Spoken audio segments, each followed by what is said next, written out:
स्वागत है आप सभी का। मैं हूं सौरभ। बिहार में चुनावी घमासान के बीच आज बीजेपी ने अपना संकल्प पत्र जारी किया। अपने संकल्प पत्र में बीजेपी ने अगले 5 सालों में 19 लाख लोगों को रोजगार देने का वादा किया है। इस संकल्प पत्र में बीजेपी ने 3 लाख शिक्षकों की बहाली और स्वास्थ्य क्षेत्र में 1 लाख नौकरियां, बिहार को आईटी हब बनाना और आईटी क्षेत्र में 5 लाख नौकरियां देने की भी बात कही है। अपने संकल्प पत्र में भाजपा ने 30 लाख लोगों को 2022 तक पक्के मकान देने का भी वादा किया है। केंद्रीय मंत्री निर्मला सीतारमण ने आज पटना में बीजेपी के 5 सूत्र, 1 लक्ष्य और 11 संकल्पों के इस विजन डॉक्यूमेंट को जारी किया। बिहार ऐसे प्रदेश है जिसमें हर नागरिक पॉलिटिकली बहुत ही सेंसिटिव है और इन्फॉर्म्ड भी है।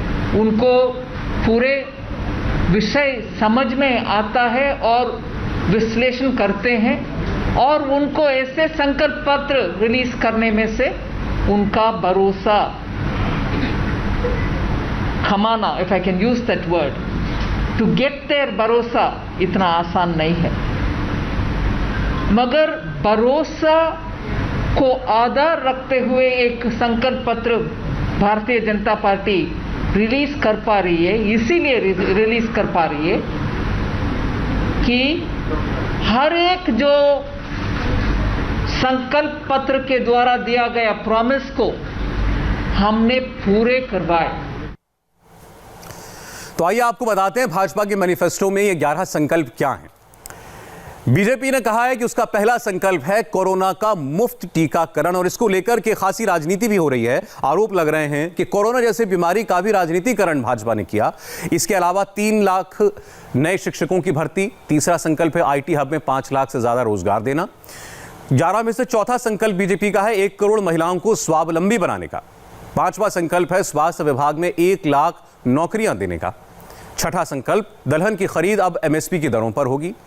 7वां संकल्प भाजपा का 30 लाख लोगों को 2022 तक उनके पक्के मकान देना। 8वां संकल्प मेडिकल और इंजीनियरिंग की पढ़ाई हिंदी में कराना। 9वां संकल्प बीजेपी का है 2 वर्षों में 15 दुग्ध प्रोसेसिंग उद्योग। 10वां संकल्प मछली उत्पादन में बिहार को नंबर 1 राज्य बनाने का है। और आखिरी और 11वां संकल्प है अनाज की सप्लाई चेन में 10 लाख लोगों को रोजगार देने का। और यह बड़ा वादा है। बीजेपी के संकल्प पत्र की बड़ी बातें आपको बताते हैं। कुल मिलाकर बिहार में 19 लाख लोगों को नौकरी और रोजगार देगी भाजपा, ऐसा उसका वादा है अगर वो सत्ता में आई। 30 लाख लोगों को 2022 तक पक्के मकान मिलेंगे रिहाइश के लिए। दरभंगा में 2024 तक एम्स बनेगा और एम्स की शुरुआत हो जाएगी। धान गेहूं के बाद दलहन की खरीद पर एमएसपी दर अब लागू होगी। मछली उत्पादन में बिहार को नंबर 1 राज्य बनाएंगे। तो आप देख सकते हैं कि कृषि उद्योग से जुड़े हुए लोगों के लिए खासे वादे किए गए हैं। तेजस्वी यादव ने वादा किया था कि वो सत्ता में आए तो 10 लाख लोगों को सरकारी नौकरी देंगे। इसके बाद बीजेपी ने आज 19 लाख रोजगार देने का वादा कर दिया। अब बीजेपी ये 19 लाख रोजगार देगी कैसे, इसे लेकर इंडिया टीवी के रिपोर्टर नीतीश चंद्र ने केंद्रीय मंत्री आर.के. सिंह से बात की। हमारे साथ हैं बीजेपी के senior leader R K. Singh. Sir, ये बताइए कि आरजेडी कह रही थी 10 लाख रोजगार देंगे, इसको एक बड़ा चुनावी मुद्दा भी बना रही है। बीजेपी ने 19 लाख की बात कह दी है। आपको लगता है कि आरजेडी को एक जवाब देने की कोशिश की गई? नहीं, ऐसी बात नहीं। देखिए, उनका कहना है कि 10 लाख नौकरियां देंगे। उनको यह आइडिया है कि सारी नौकरियां सरकार में होती है। सरकार में नौकरियों की संख्या सीमित रहती है, तो 10 लाख सिर्फ सरकार में वो नौकरी जो सोच रहे हैं वो नहीं दे पाएंगे। वैसे ही लोग सोचते हैं कि लोगों को तो जानकारी है नहीं तो कुछ बोल दो। हम लोगों का जो आपने देखा योजना वो वही इकोनॉमिक सेंस है, यानी कि कुछ जो सरकार में वैकेंसीज है उसको तो भरेंगे। 19 लाख में सरकारी नौकरियां भी है ना? हाँ, सरकारी नौकरियां भी है तो उसको तो हम भरेंगे। उससे 4-5 लाख हो जाएगी। लेकिन फिर रोजगार क्रिएट करने के लिए जो डिफरेंट सेक्टर्स हैं उसमें हम कार्रवाई करेंगे। आप लोगों का ये सवाल है तेजस्वी से कि आप पैसा कहाँ से लाएंगे, तो ये सवाल तो आप पर भी उठेगा ना कि आप इतने पैसे कहाँ से लाएंगे? देखिए, हम ये एक तो जहाँ तक सरकारी नौकरियां हैं वो तो वैकेंसीज हैं, उसको हम लोग करेंगे। अब बाकी जो इन्वेस्टमेंट्स हम करेंगे, चाहे वो डिजिटल क्षेत्र में हो, चाहे एग्रो प्रोसेसिंग और के क्षेत्र में हो, या चाहे ये मछली पालन के क्षेत्र में हो, चाहे ये मिल्क प्रोसेसिंग के क्षेत्र में हो, ये सारे जो हमारे इन्वेस्टमेंट के एरियाज़ हैं ये हमने बता दिया। और ये जो इन्वेस्टमेंट हम कहते हैं वो करते हैं। ये हमने सड़क बना दिया तो हम ही लोग ने बनाया ना। ये घर घर बिजली ले गए तो कौन ले आया? हम ही ले आए ना। इन्होंने ये लाए कभी क्या? नहीं ना लाए। भाजपा के संकल्प पत्र को तफसील से समझने के लिए नीतीश चंद्र ने बीजेपी के बिहार प्रभारी भूपेंद्र यादव से बात की। भूपेंद्र यादव का मानना है कि बीजेपी ने पहले भी अपने तमाम वादों को 100% निभाया है और इस बार भी निभाएगी। ऐसे में बिहार के लोग तेजस्वी यादव के 10 लाख नौकरियों के भ्रम में नहीं आएंगे और एक बार फिर एनडीए की सरकार बनाएंगे। बीजेपी ने आज अपना संकल्प पत्र जारी किया। हमारे साथ हैं बिहार बीजेपी के प्रभारी भूपेंद्र यादव। भूपेंद्र जी, आरजेडी ने 10 लाख रोजगार की बात कही, उसके बाद आप लोगों ने 19 लाख रोजगार देने की बात करके एक जवाब दिया उनको? नहीं, हमारा तो अपना रास्ता है। हमने 15 साल इस प्रदेश में एनडीए की सरकार चलाई है, बीच के 2 वर्ष को छोड़ दें तो। और 15 साल पहले इस प्रदेश की जो स्थिति थी उससे अगर देखा जाए तो इस प्रदेश को हम एक ऐसे मुकाम पर लेकर आए जहां पर आगे विकास की इबारत को लिखा जा सकता है। पानी, बिजली, सड़क जैसे विषय अगर पूरे हो गए, अगर बिहार के अंतिम छोर तक बिजली पहुंच गई, और आज हम कह भी रहे हैं कि आज बिजली का जो कंजम्पशन है बिहार में 100% है, तो उसका खेत भी है, पानी भी है, सड़क भी है, और सरकार की फार्मर प्रोड्यूसर ऑर्गेनाइजेशन की योजना भी है।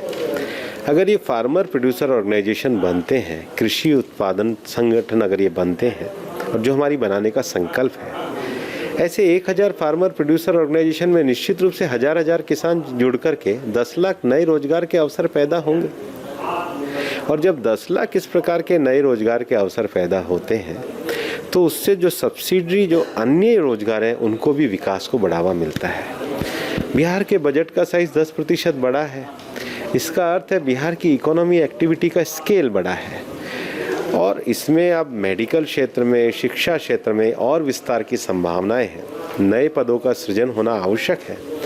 तो ये सब हम अपने संकल्प पत्र में एक बड़े विजन के साथ लेकर के आए। 19 लाख में सरकारी नौकरियां भी काफ़ी संख्या में हैं। शिक्षा और मेडिकल क्षेत्र में अब मेडिकल अगर कॉलेज 28 मेडिकल कॉलेज खुलेंगे और बाद में हर जिले में मेडिकल कॉलेज खुलेगा, चाहे प्राइवेट खुले, तो उसके लिए भी तो पैरामेडिकल लोग चाहिए, नर्स चाहिए, टेक्निकल स्टाफ चाहिए, फार्मिस्ट चाहिए। ये सब रोजगार के अवसरों को बढ़ाने वाला है। लेकिन विषय है कि कब खुलेगा? जब शांति होगी, जब कानून का शासन होगा, जब ये संकल्प होगा कि इसको खोलना है, तभी तो मेडिकल। क्या कारण है कि बिहार में पिछले 15 वर्षों में मेडिकल कॉलेज की संख्या 28 हुई है? हर जिले में इंजीनियरिंग कॉलेज जा रहा है। और एक और विषय है, देखिए, जो गांव का पढ़ने वाला हमारा विद्यार्थी है, वो बेचारा 11वीं तक तो हिंदी में पढ़ता है, 12वीं में उसको केवल इसलिए अंग्रेजी पढ़नी पड़ती है कि वो मेडिकल इंजीनियरिंग में आ जाए। जब आप व्हाट्सएप का मैसेज हिंदी में भेज सकते हो, जब आप मेल हिंदी में भेज सकते हो, जब आप भाषण हिंदी में दे सकते हो, तो उसके लिए हिंदी में टेक्निकल और मेडिकल कॉलेज क्यों नहीं खुलना चाहिए? आपको नौजवान को कैसे बढ़ाएंगे? गांव का नौजवान क्यों नहीं आज आगे आता है?